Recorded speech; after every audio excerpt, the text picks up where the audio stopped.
우리의 말씀이 성취되는 삶이 있다면 그것은 매일매일이 성탄입니다. 오늘 이 말씀에 보니까 선지자의 말씀이 오늘 이루어진다 이렇게 말씀을 하시잖아요. 그래서 하나님의 말씀이 내 삶 속에 이루어지는 날이 바로 매일매일 그리스도가 내게 오는 날이고 또 그분의 임재를 누리는 날이에요. 성탄은 하나님의 말씀이 이루어진 것을, 완성된 날을 기념하는 날입니다. 어린아이로 왔기 때문에 사람들이 이제 자라야지 이런 생각을 할지 모르지만 하나님은 놀랍게도 이 어린아이의 삶, 그의 사역 전체, 성품 전체를 통하여서 우리의 구원을 이루셨고 온 세상을 회복시키셨어요. 너무나 놀라운 것은 하나님의 말씀이 이루어지는 이 일에 예수님만 쓰신 것이 아니고 거기에 마리아도 나오고 요셉도 나오고 또 선지자 이사야의 글이기 때문에 이사야도 나오고 또 이 마태복음 1장에 여러 족보의 이름들이 나오는데 그 많은 사람들을 다 쓰셨다는 거예요. 여러분, 저와 여러분이 평범하게 보이는 삶이라 할지라도 하나님의 말씀이 이루어지는 삶을 오늘 산다면 그날이 매일매일 나의 인생의 성탄이 되는 것입니다. 이번 성탄절을 맞이하면서 1년 중에 한 날로 기념하지 않고 매일매일 말씀이 이루어지는 그런 삶을 사시기를 주의 이름으로 축원합니다. 이 요셉에게는 이 일이지만 하나님에게는 놀랍게도 모든 일이 되어버렸어요. 요셉에게는 결혼이 아주 중요한 하나의 일이지요.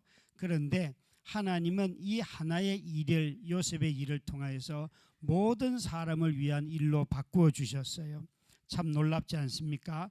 우리의 일상이 하나님께서 개입하시면 저와 여러분에게는 작은 하나의 일인데 우리 모두의 일이 되고 모든 사람을 위한 일이 돼요.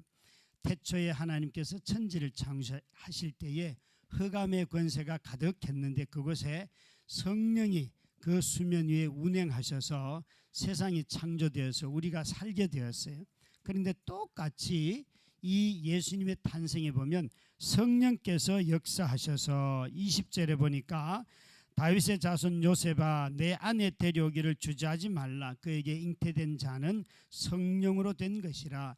천지를 창조하실 때도 성령의 운행하심으로 흑암이 질서 있는 세상으로 변했듯이 놀랍게도 이 요셉과 마리아를 통하여서 성령이 역사하셔서 출산함으로 말미암아 인간이 무질서하게 살고 죄 가운데 살고 악하게 살던 우리들이 하나님의 백성이 되는 놀라운 일들이 일어난 거예요. 성령님은 세상의 생명도 허락하시고 질서를 잡지만 우리 인간을 바꾸시는 분도 성령이 하시는 일이에요. 그런 점에서 창조 때 성령께서 역사하신 것처럼 여기 계신 모든 성도님들의 생활 가운데 성령께서 역사하시면 결혼 생활에서도 역사하면 새로운 일들이 일어나고요. 싱글의 삶 가운데서도 성령이 역사하시면 성령이 하시는 놀라운 일들을 우리가 경험하게 되는 것이죠. 특별히 직장에 다니는 모든 분들 성령님께 자신의 삶을 드리면 성령에 의하여서 일어나는 일들이 나의 일만이 아니고 우리 모두의 일이 되고 우리 사회를 위한 일이 된다는 것을 잊지 마시기를 바랍니다. 우리가 메리 크리스마스라고 인사를 했습니다. 그런데 무엇이 정말 기쁘고 즐거운 일일까요? 오늘 여기 보시면 예수라는 이름을 주실 때에 죄인들을 구원할 자라고 하지만 이사야의 말씀에 보면 임마누엘이라는 말씀은 동정녀에서 탄생을 하는데 하나님께서 우리와 함께 계신다 하는 뜻이에요. 죄인들이 어떻게 하나님과 함께 있을 수 있을까요? 놀랍게도 하나님께서는 그리스도를 통하여서 우리가 죄인인 우리가 하나님과 함께 거할 수 있도록 은혜를 베풀어 주셨어요. 그래서 우리가 인사할 때 메리 크리스마스 하는 이유가 뭔가 하면 저와 여러분이 신분도 변하고 위치도 변하고 모든 인생이 변했다는 거예요. 그래서 우리는 정말 기쁘고 즐거운 거죠. 우리 옆에 사람에게 다시 한번 이런 의미에서 메리 크리스마스 한번 인사하십시다. 시작. 또 뒤도 보시고 또 앞 보시고요. 한 번 더 하겠습니다. 시작. 조금 전에 우리 봉헌 찬양을 드린 두 형제자매 2절 가사를 보면 참 인생 사는 게 어렵다고 노래를 했어요. 그 가운데로 하나님이 오신다 그랬는데 맞아요, 여러분. 여기에 언급되어 있는 메리 크리스마스 우리 이야기를 참 많이 하지만 이 마리아와 요셉도 살던 시대가 로마의 식민지로 살던 시대에 살았어요. 그들에게 뭐가 메리하겠습니까?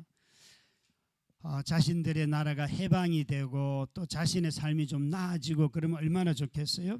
또 이사야는 임마누엘 이 동정녀 탄생을 예언할 때 그가 이 예언을 할 때는 주전 734년쯤 하는데 북이스라엘이 멸망하는 것이 주전 722년이에요. 그러니까 12년 전에 나라 멸망을 보기 전에 12년 전에 이 예언을 하는 거예요. 나라는 망하는데 하나님께서 이 사람을 보내서 우리를 회복시킬 거야 라고 예언하는 거예요.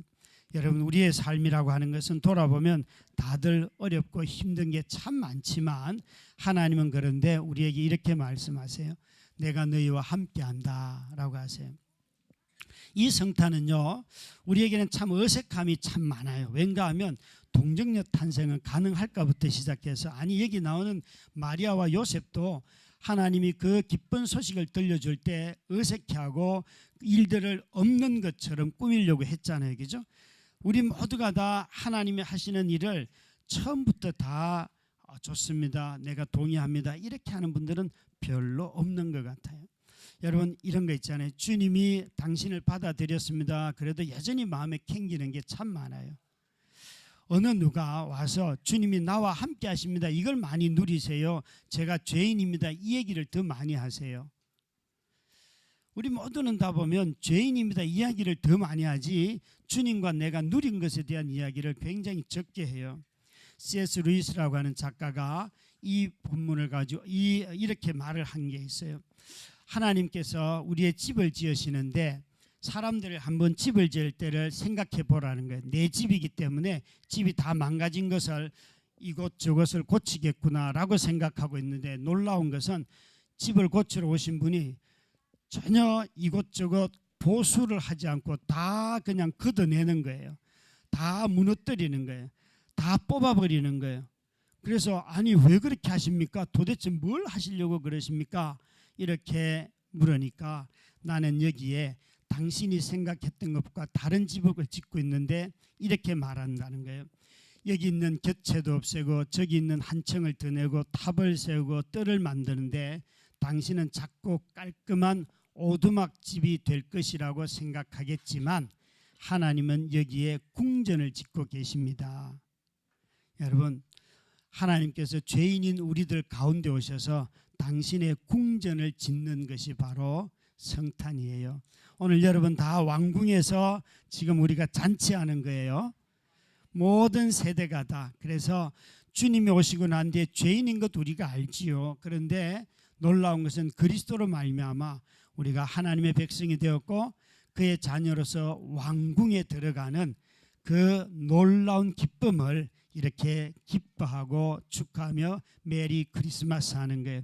다시 한번 왕의 자녀로서 옆에 분들에게 메리 크리스마스. 우리 모두가 다 왕의 궁전에 사는 자들인 것을 잊지 마십시다.